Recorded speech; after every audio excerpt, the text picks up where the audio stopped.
आर्याताई, मी या घरच्या पाहुण्यात, पण मी छोट्या मालकांची बायको आहे.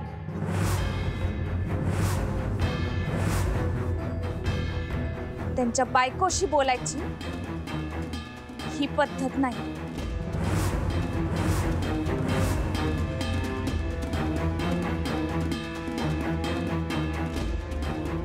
किती रे, किती बोलते ही मुलगी. बाई बाई बाई बाई बाई सारंग, अरे काय हे, किती बोलते ही घरच्या लोकांना. हे बघ सारंग, उद्या हिने आपला अपमान केला म्हणजे आमचा अपमान केला तर आम्ही काय करायचं? आम्ही हिला सून म्हणून कसं काय स्वीकारायचं? ही गरीब गाय असती ना तरी तुम्ही तिला हाकलून दिलं असतं. हिला घरात घ्या अगर घेऊ नका, पर मुक्ताला या नगरकरांची सून म्हणून तिला मी घरात घेणार आहे.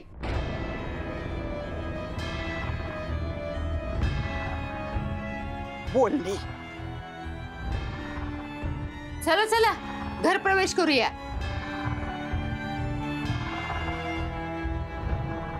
थांब. अशी चूक करायची हिम्मतही करू नकोस हा. तुला रावसाहेब नगरकर काय आहेत हे माहित नाहीये का? ह्या घरातून मुक्ताची अंत्ययात्रा निघेल असं सांगून गेली. बर, तुला पण काढायची आहे?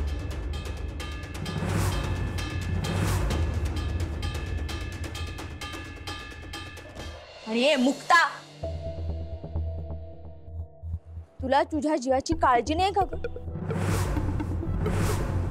खरंच मारून टाकतील दादा. बघ, आयुष्य एकदाच मिळतं, शाणे हो. आणि जर तुला तुझा जीव प्रिय असेल तर इथून निघायचं.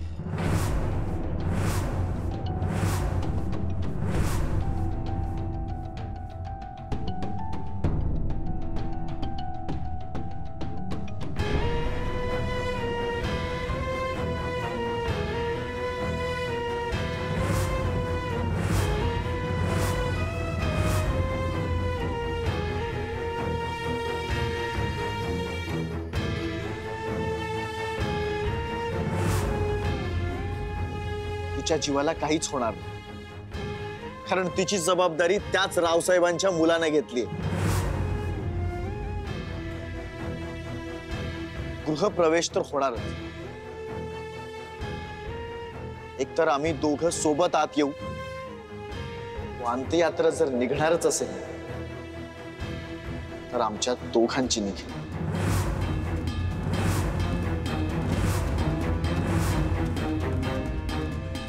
कारण आता आम्हा दोघांना कोणीच वेगळं करू शकत नाही. दादा काय, यमराज सुद्धा.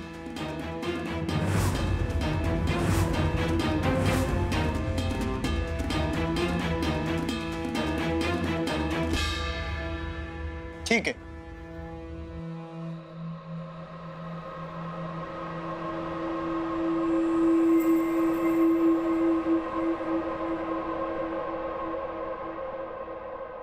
तुम्हाला कोणालाच गृहप्रवेश करायचा नाहीये ना, म्हणजे काहींची इच्छा नाहीये.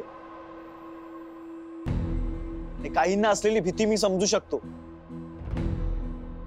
पण मी कोणालाच फोर्स नाही करणार. हा, पण आता शहाणपण ह्यातच आहे की ज्यांची इच्छा नाहीये त्यांनी गृहप्रवेश करू नये, पण ज्यांची इच्छा आहे त्यांना तो गृहप्रवेश करू द्यावा. म्हणजे तुम्ही कोणतंच कारण काढून आता अडवू नये. जसं आजीची इच्छा आहे की तिच्या हातून मुक्ताचा गृहप्रवेश व्हावा, तर तो तिला करू द्यावा. मन आणि भावना शुद्ध असतील ना तर अशुभ, विधवा असं काहीच राहत नाही.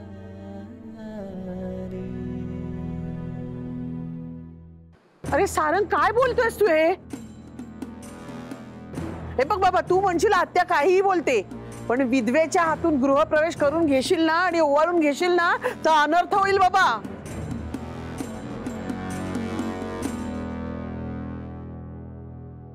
शाबाईने फक्त आमचं भलंच पाहिलं, आमच्या चांगल्यासाठी झटली, आमच्या सुखाशिवाय दुसरं कुठलंच जपान पाहिलं नाही. वर एक उत्तम वादक, त्यांच्याकडून आमचा गृहप्रवेश झाला. याहून दुसरं भाग्याची गोष्ट कुठलीच नसेल.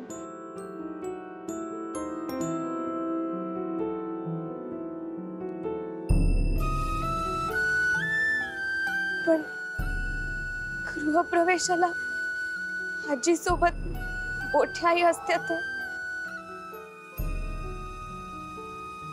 वय ग, तिची पण लई इच्छा होती,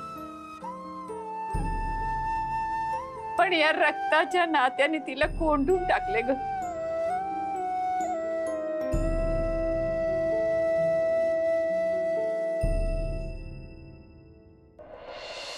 ही बाई ना फक्त घरात फूट पाडू शकते.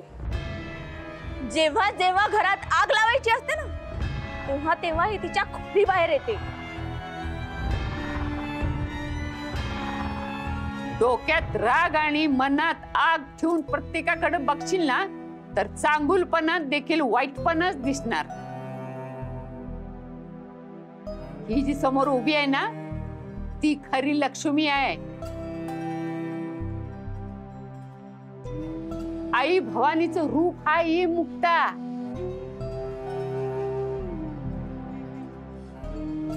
एक संबळ वाजवणारी पोरगी या घरची सून म्हणून उंबरठ्यावर उभी असेल तर ते समज देवी आईच्या इच्छेनेच घडतया.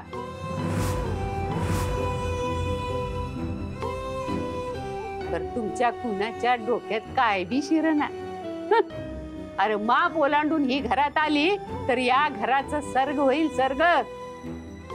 अजून बी येळ गेलेली नाही. बघताय काय, व्हा मोर, या घरच्या खऱ्या लक्ष्मीला हळद कुकू लावा, तिची वटी भरा, माप ओलांडू द्या आणि तिच्या पावलाचे ठसे कपड्यावर उमटू द्या.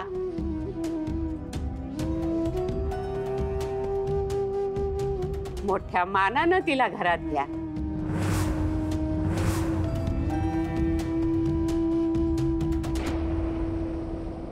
असं काही होणार नाहीये.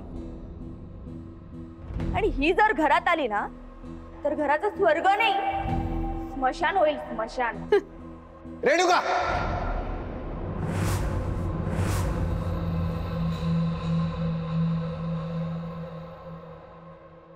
ए जाऊ दे गाची. आम्हाला ना ह्या कोणाकडून काही अपेक्षाच राहिल्या नाहीये. घरातल्या स्त्रिया जर दुसऱ्या स्त्रीचा इतक्या लेवल पर्यंत तिरस्कार करत असतील ना, अगे तर मग पुरुषी विरोधाची गरजच नाहीये.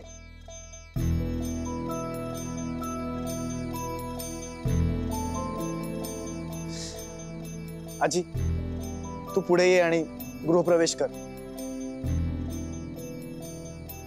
थांब सारंग,